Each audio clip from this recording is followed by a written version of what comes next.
Oi gente, tudo bem? Eu sou a Bia Hansen e esse é o Vou Falar de um Crime. Tô lançando episódio toda segunda-feira entre as 8 e 10 da noite, então me acompanhe. E hoje eu tô aqui para falar sobre dois casos que marcaram profundamente a memória urbana da cidade de São Paulo nos anos 70. O caso de hoje é sobre os incêndios do edifício Andraus e Joelma.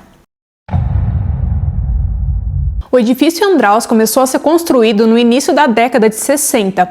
Ele foi construído naquela época em que São Paulo estava começando a ter uma grande expansão vertical, ou seja, começaram a construir mais edifícios do que casas. O edifício foi erguido no cruzamento entre a Avenida São João e a Rua Pedro Américo, mais especificamente no número 32 da Rua Pedro Américo. Ele tinha 32 andares, incluindo térreo e sobreloja, cerca de 115 metros de altura e estrutura em concreto armado. Sua fachada era em vidro com elementos de alumínio, seguindo o estilo modernista típico da época. Ele também tinha um sistema de elevadores velozes, sendo considerado em relação ao padrão da época.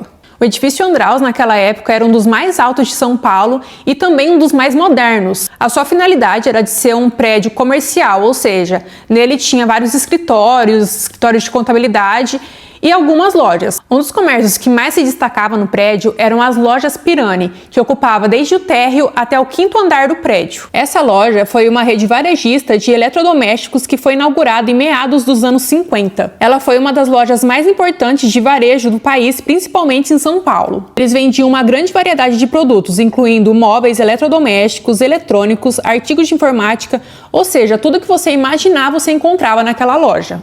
Essa loja que ficava no prédio, ela foi um cartão postal, porque ela foi uma das primeiras lojas que existiam que tinham escadas rolantes dentro. Então, era uma coisa muito fantástica na época. O edifício Andraus era considerado um local muito moderno e também com muita segurança, porque naquela época o centro em São Paulo era um local até considerado seguro. Ele tinha o status de alto padrão e todo mundo queria ter um escritório lá, trabalhar lá, porque ele era um prédio novo e que estava chamando muita atenção. Infelizmente, no dia 24 de fevereiro de 1972, a história do edifício mudaria completamente. Naquele dia, por volta das 4 horas da tarde, teve o início de incêndio no 3º andar, onde ficava o setor de crediários da loja Pirani. O fogo começou por conta de um curto-circuito em uma luminária publicitária que tinha lá. Em cerca de 10-15 minutos, o fogo já se espalhou pela loja inteira, até porque tinha muito material inflamável nela. Então, rapidamente, todo mundo já entrou em pânico e começou a tentar correr. Só que a fumaça era muito densa, então quem tentava descer não conseguia e eles começaram a tentar subir pelos andares. Naquela época, os prédios não tinham porta corta-fogo e muito menos escadas como forma de saída de emergência. Eles só tinham uma escada principal e todo mundo começou a subir por ela para tentar chegar até o terraço. Só que como só tinha aquela escada e não tinha porta corta-fogo, ela virou meio que uma chaminé e toda a fumaça que tinha no prédio estava subindo por ela. Como essas escadarias se transformaram como uma chaminé, além de levar fumaça para cima, eles estavam levando fogo. Então, pelas escadas subiu o fogo para os andares de cima. E quando os bombeiros chegaram lá, estava muito difícil de conseguir apagar aquele fogo, até porque o caminhão do bombeiro, naquela época, ele não tinha como jogar água tão alto quanto era o prédio, porque era um dos maiores prédios da cidade naquela época. Então estava tudo se complicando. E naquela época não tinha nada que fosse facilitar caso pegasse fogo. Eles não tinham alarme de incêndio, não tinha rota de fuga, não tinha aqueles sprinklers, que são aqueles chuveirinhos que tem nos lugares, sabe, nos prédios, que ajudam bastante no caso de incêndio. Então naquela época eles não tinham tanta proteção contra esses casos de incêndio, por isso foi tudo tão horrível. Enquanto pegava fogo dentro do prédio, as pessoas pro lado de fora começaram a perceber toda aquela comoção e começaram a parar nas ruas, começaram a olhar dos outros prédios e disseram que era uma coisa completamente desesperadora. Inclusive, logo que começou o incêndio, a TV já começou a divulgar nos seus canais e todo mundo já estava sabendo do incidente. Inclusive, os canais da televisão interromperam a sua programação para mostrar as imagens ao vivo do que estava acontecendo. E nas imagens, as pessoas aparecem nas janelas, chacoalhando os braços, no terraço, desesperadas. Então, assim, foi um grande horror. O prefeito da época, Figueiredo Ferraz, cedeu o helicóptero da prefeitura para que ele fosse tentar resgatar algumas pessoas do incêndio. E o piloto do helicóptero, Olendino de Souza, ficou considerado como um herói, porque ele acabou conseguindo resgatar várias pessoas lá do terraço. Por mais que o helicóptero fosse até lá, ele só conseguia resgatar entre 2 e 3 pessoas por vez e levar para outro lugar. E quando ele chegou lá, as hélices, o vento das hélices começaram a fazer faíscas e espalhar pelo lugar ali. Então, Foi bem difícil esse resgate. Por mais que tenha havido dificuldade no resgate e apenas conseguido resgatar 3 pessoas por vez no máximo, estima-se que entre 300 e 500 pessoas tenham sido resgatadas dessa forma. O que eu acho bem chocante até, porque pelo ritmo, ele conseguiu resgatar ainda muitas pessoas, então faz sentido ele ter sido considerado um herói posteriormente. Infelizmente, mesmo com todo esse resgate, algumas pessoas ainda acabaram morrendo dentro do prédio ou por quedas, porque começaram a se jogar do prédio porque não sabiam o que fazer. E o número de pessoas mortas nesse caso foram 16. Inclusive, muitas pessoas tentaram descer pelo cabo do elevador, mas também não conseguiram. Outras tentaram descer pela sacada do prédio, mas também não conseguiram, e muitas dessas foram as que acabaram caindo de lá. O fogo só foi controlado totalmente por volta das 9 horas da noite, ou seja, foram 5 horas de incêndio. É muito tempo, gente. E a situação do prédio depois do incêndio foi assim horrível. Ele ficou completamente carbonizado, vidros estouraram. Assim, tava muito feio. Basicamente só tinha os pilares centrais do prédio segurando ele. Naquela noite, do dia 24 para o dia 25, os bombeiros entraram no prédio para ver se tinham mais alguém para resgatar e começaram a ver a situação em que ele se encontrava realmente. Além dos bombeiros, a polícia e alguns engenheiros também entraram, porque eles queriam analisar se corria algum risco de desabamento. E o prédio, por incrível que pareça, não desabou. Alguns peritos realizaram uma inspeção mais específica para tentar descobrir o que tinha causado o início do incêndio, e eles chegaram à conclusão que teria sido aquele painel das lojas Pirani. Inclusive, em alguns meses antes, a loja já tinha sido alertada sobre a sobrecarga em alguns aparelhos que tinham lá. Paralelo a isso, o Conselho Regional de Engenharia e Arquitetura passou a inspecionar prédios semelhantes na cidade. Eles temiam que novos desastres acontecessem, e a prefeitura determinou vistorias compulsórias em edifícios altos, exigindo relatórios estruturais, elétricos e de segurança contra incêndio. Esse incêndio acabou causando uma grande mudança na regulamentação dos prédios no Brasil, principalmente em questões de segurança. Então agora, antes de construir um prédio, as pessoas tinham que ter noção de que ele teria que ter saída de emergência, escadas para ventilação, aquelas saídas de emergência como uma rota de fuga para as pessoas.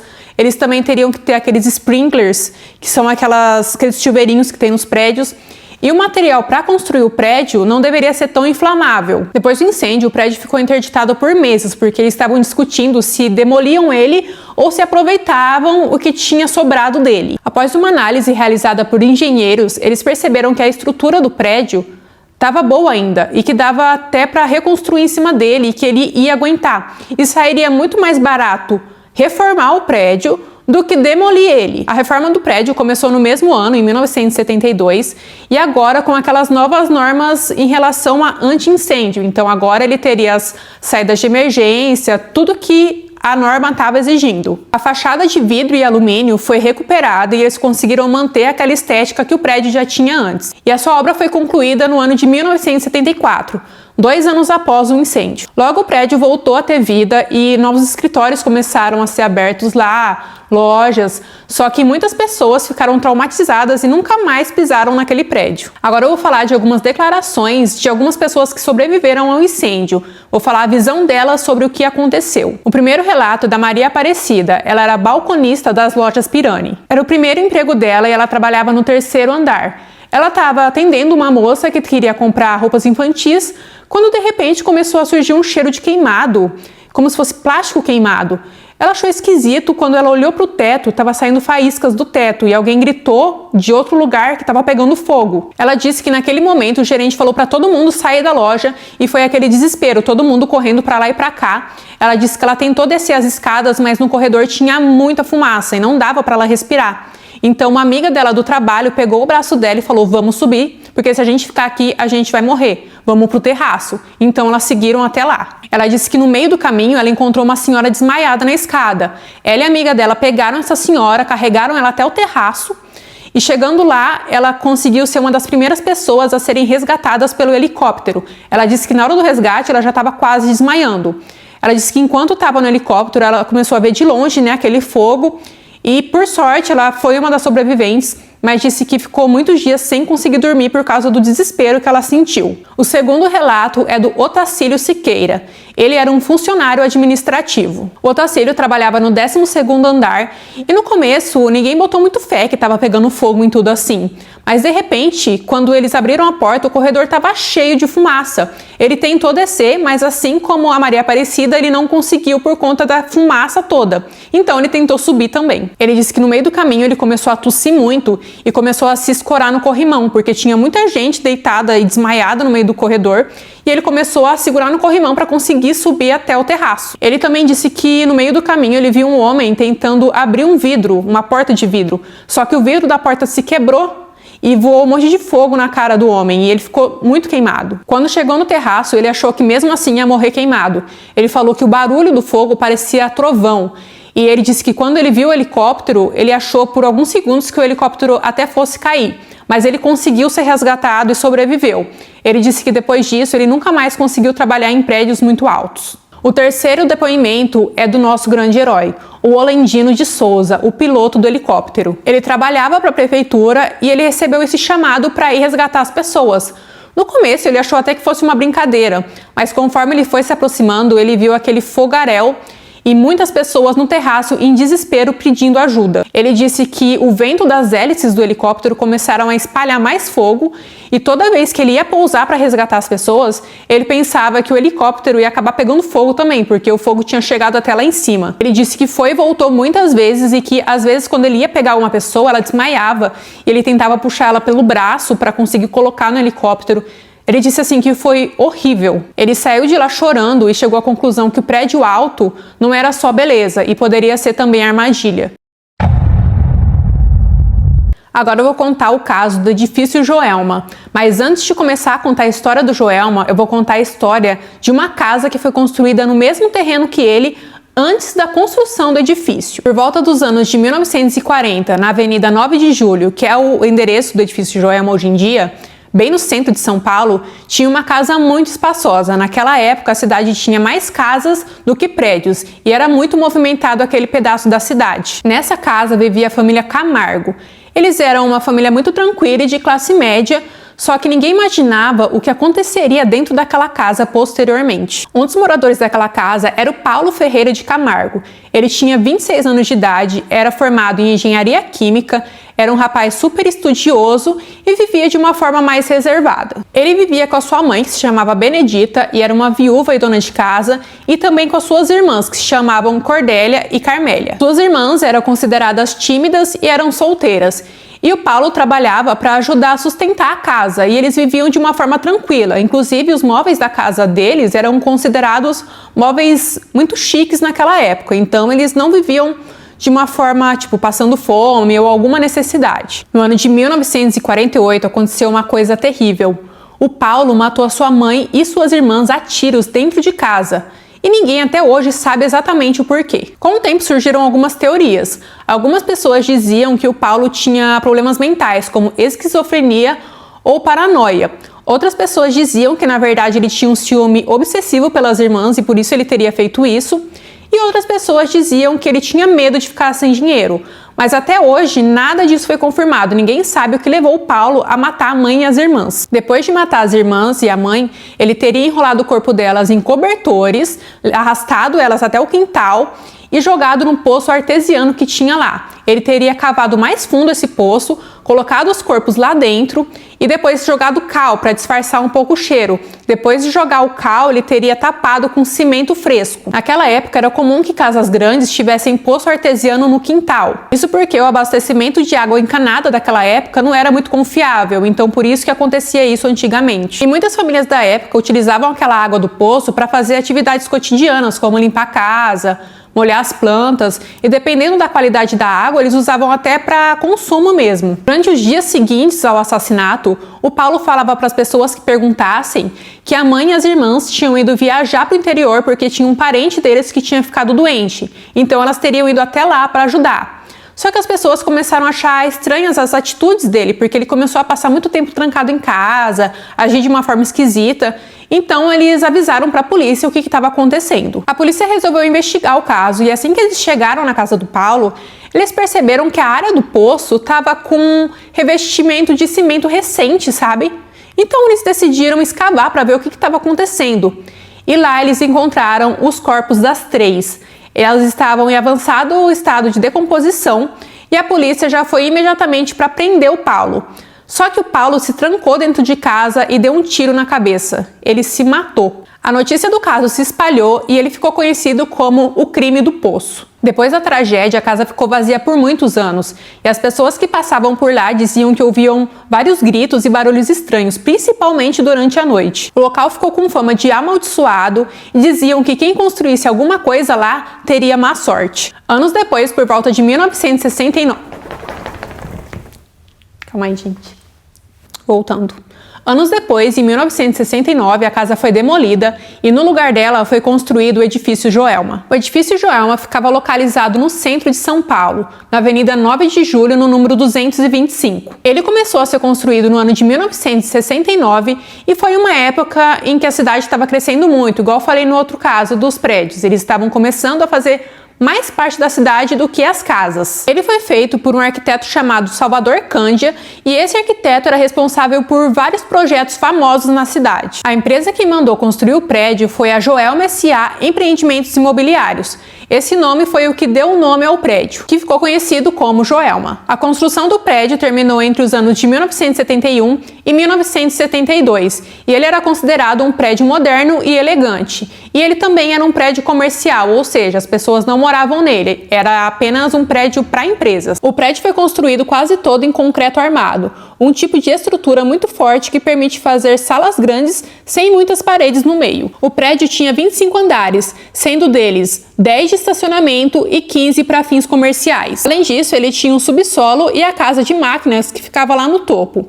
A altura dele era de mais ou menos 85 metros de altura, o que para a época era bem alto. Por fora, o Joelma era todo coberto de ladrilhos cerâmicos claros, que ajudavam a refletir a luz do sol e deixar o prédio menos quente por dentro. As janelas eram feitas de alumínio, que era um material leve e resistente e que não enferrujava. Na época da construção do Joelma, aquelas normas anti-incêndio ainda não tinham sido regulamentadas, porque ele foi construído entre os anos de 1971 e 1972. E o Andraus pegou fogo no ano de 1972, ou seja, após a conclusão da construção do edifício do Joelma. No dia 1º de fevereiro de 1974, aconteceu uma das maiores tragédias que o Brasil já viu. Foi o dia do incêndio do edifício Joelma. Aquela manhã parecia mais uma manhã normal em São Paulo. As pessoas chegaram para trabalhar e estava tudo tranquilo. Quando por volta das 8h45 da manhã, um funcionário que trabalhava no 12º andar foi ligar o ar-condicionado. E o ar-condicionado por dentro dele estava mal instalado, então aconteceu um curto-circuito. E foi aí que começou a pegar fogo o Joelma. Segundo relatos, teriam saído faíscas desse ar-condicionado e essas faíscas acertaram coisas muito inflamáveis, como a cortina, o forro, e em 20 minutos o prédio já estava em chamas. E aí começou aquele caos, mais ou menos igual o caso do edifício Andraus, porque não tinha saída de emergência, não tinha nada que ajudasse as pessoas a fugirem de lá. Então as pessoas começaram a tentar subir para o terraço ou entrar no elevador antes que ele pifasse de vez, mesmo não sendo uma coisa recomendada. No meio desse caos, 13 pessoas entraram no elevador. Só que logo em seguida a energia foi interrompida, deu problema e parou de funcionar. E o elevador parou entre 2 andares e as pessoas não conseguiam sair de lá. Não se sabe ao certo de onde parou o elevador, mas se sabe que começou a pegar fogo no fosso do elevador e essa fumaça começou a subir. Então as pessoas começaram a não conseguir respirar e era uma gritaria, eles começaram a gritar muito para tentar sair de lá e eles não conseguiam. Infelizmente, eles faleceram dentro do elevador. Os bombeiros até tentaram chegar perto do elevador nesse momento, só que era tanta fumaça que eles não conseguiam se aproximar. E fogo também, né? Era fogo e fumaça. E quando deu uma amenizada, eles foram lá para retirar os corpos e eles estavam completamente carbonizados, não dava para reconhecer nenhum deles. Naquela época não tinha sistemas como o teste de DNA como tem hoje. Então, até hoje, não se sabe quem são as pessoas que estavam dentro do elevador. Como não deu para identificar nenhum dos corpos, decidiram enterrar todos eles juntos no cemitério São Pedro, que fica na zona leste de São Paulo. Eles ficaram identificados como as 13 almas e até hoje existe a lenda das 13 almas. Segundo essa lenda, essas almas ajudam pessoas a conseguir coisas que elas queiram, algum milagre. Então, as pessoas sempre vão lá visitar e deixam copos de água, copos de leite, flores e vários pedidos para que as 13 almas concedam o pedido delas. Até hoje, depois de todos esses anos, as 13 almas nunca foram identificadas. Não se sabe se eles trabalhavam no prédio ou se tinham ido até lá fazer alguma entrega. Não se sabe, não sabe quem são eles. E eles são uma das maiores lendas desse caso de São Paulo. Então, sempre que você pesquisa sobre a história do edifício Joelma, aparece essa lenda junto para você entender o que aconteceu. Eu tive que abrir esse parênteses, para contar essa história das pessoas que faleceram no elevador. Mas agora eu vou voltar a contar o que aconteceu no meio do incêndio. Nesse incêndio aconteceu mais uma vez o que aconteceu no edifício Andraus. Os bombeiros não conseguiam chegar com a mangueira até o topo do prédio. As escadarias que eles tinham não eram o suficiente para a altura daquele prédio, porque eram os primeiros prédios mais altos que existiam em São Paulo. Então eles de novo encontraram essa dificuldade. E segundo eles ainda, os hidrantes que tinham no prédio não era suficiente para aquele incêndio, eles precisavam de mais hidrantes, então não estava dando certo aquilo. Esse incêndio também demorou mais de 5 horas para ser controlado, e ele só foi controlado por volta das 2h20 da tarde. Nesse caso, enquanto rolava o incêndio, os helicópteros não conseguiam se aproximar para resgatar as pessoas, porque o fogo era muito alto, então se o helicóptero fosse até lá, ele também seria atingido. As imagens desse caso ficaram muito marcadas pelas pessoas que pulavam as janelas para tentar se salvar. A maioria delas morreu, mas disseram que algumas delas sobreviveram, mas ficaram com sequelas. No fim, morreram entre 187 e 189 pessoas e mais de 300 ficaram feridas. Essas pessoas que ficaram feridas, muitas ficaram com marcas de queimaduras e outras tiveram problemas respiratórios por conta da fumaça. Assim como o edifício Andraus, o edifício Joelma não precisou ser demolido, porque a estrutura dele de concreto armado fez com que o prédio resistisse a algum tipo de queda. O edifício Joelma passou a se chamar Edifício Praça da Bandeira. Isso foi uma forma de tentar desvincular o local da memória do incêndio. A ideia era dar uma nova identidade para o edifício. Agora eu vou falar sobre as declarações de alguns sobreviventes do edifício Joelma. A primeira declaração é do José Luiz Lima. Ele ficou preso em uma sala. O José trabalhava no 14º andar do prédio e ele era bem jovem, tinha 20 e poucos anos de idade. Ele disse que no momento ele estava no telefone conversando com alguém quando ele começou a sentir um cheiro de fio queimado. E ele não deu muita bola e ele seguiu com a vida. Só que em menos de 5 minutos, ele começou a sentir arder os olhos e o nariz dele, de tão forte que o cheiro ficou. O José então tentou fugir e abriu a porta da sala, mas quando ele abriu a porta, veio uma fumaça muito densa e ele quase não conseguia respirar. Mesmo assim, ele tentou fugir e conseguiu chegar até o 12º andar. Ou seja, ele só conseguiu descer 2 lances de escada e já não dava mais para sair dali. Ele então subiu de volta até o 14º andar, se trancou na sala dele e começou a procurar alguma forma para ele não ser intoxicado. Foi aí que ele se lembrou de uma dica que ele tinha visto em algum lugar, que tinha que molhar panos e colocar nas frestas das portas para que a fumaça não entrasse onde ele estivesse. Ele pegou o seu paletó, molhou ele e colocou nas beiradas da porta. Ele deitou no chão, porque ele disse que quando ele estava deitado, parecia que o ar não estava tão quente quanto quando ele estava de pé. Então ele ficou ali deitadinho esperando ser socorrido. Ele foi socorrido horas depois e os bombeiros conseguiram carregar ele para fora, mas ele estava muito fraco, ele saiu carregado literalmente. E ele ficou alguns dias internado, mas mesmo assim ele conseguiu sobreviver. A segunda história é da Maria Alice Fernandes. Ela ficou presa em um banheiro. A Maria Alice trabalhava como secretária no 16º andar do prédio. Ela falou que ela estava trabalhando de boa e de repente ela começou a ouvir uma gritaria vindo do lado de fora. Quando ela abriu a porta, ela disse que veio uma fumaça muito quente que quase não dava para respirar. Mesmo assim, ela saiu e quando ela saiu, disse que tinha gente caída no chão, assim, no corredor, tinha gente vomitando. Ela disse que estava um grande caos. Sem contar que ela não conseguia sair dali porque a fumaça estava muito densa e ela não conseguia enxergar um pau na frente dela. Então ela desistiu de sair da sala e voltou para dentro. Ela se trancou no banheiro, pegou um lenço, molhou com água. Com água, né? Com o que mais ela molharia? Mas enfim, ela molhou o lenço e começou a respirar através desse lenço. Ela ficou trancada no banheiro e de repente ficou tudo escuro porque a energia acabou. Então foram momentos muito assustadores. Sem contar que a cada minuto que passava o lugar ficava mais quente. Ela ficou presa naquele banheiro escuro por 3 horas até que os bombeiros conseguiram chegar até ela. Ela teve intoxicação, mas acabou sobrevivendo. A terceira história é a do Roberto Figueiredo. Ele quase pulou do prédio. O Roberto trabalhava no 19º andar num escritório de contabilidade. Ele disse que no começo ele ficou sabendo dos indícios de incêndio, mas ele não deu muita bola. Até que ele olhou para cima e percebeu que estava derretendo o teto, estava derretendo plástico no chão. Aí ele se desesperou. Ele então correu até a janela e lá ele viu várias pessoas penduradas na janela para tentar respirar e outras inclusive pulando. Foi aí que ele se tocou que ele poderia morrer e ele acreditou nisso. Ele começou a pensar que ele ia morrer queimado. Ele começou a cogitar pular do prédio. Só que por sorte os amigos dele impediram ele de fazer isso. O Roberto disse que o chão estava tão quente que parecia que ele nem estava usando sapato, de tão quente que estava. Ele e os amigos dele entraram em uma sala, pegaram toalhas, molharam e ficaram respirando através das toalhas e ficaram agachados no chão, aguardando o resgate. Eles ficaram lá por algumas horas até que os bombeiros chegaram e foram todos eles resgatados e todos eles sobreviveram. Os incêndios dos edifícios Andraus e Joelma marcaram a história do Brasil porque foram casos muito impactantes, principalmente quando você vai buscar as fotos e ver toda aquela imagem, é muito desesperador. E esse foi o caso de hoje. Me contem o que vocês acham desses casos, no caso, né? Se vocês conhecem alguém que sobreviveu, se vocês conhecem alguém que presenciou essas fatalidades, comentem aqui e se inscrevam no canal, ativem o sininho, me sigam nas redes sociais que eu vou deixar por aqui e até o próximo episódio. Tchauzinho!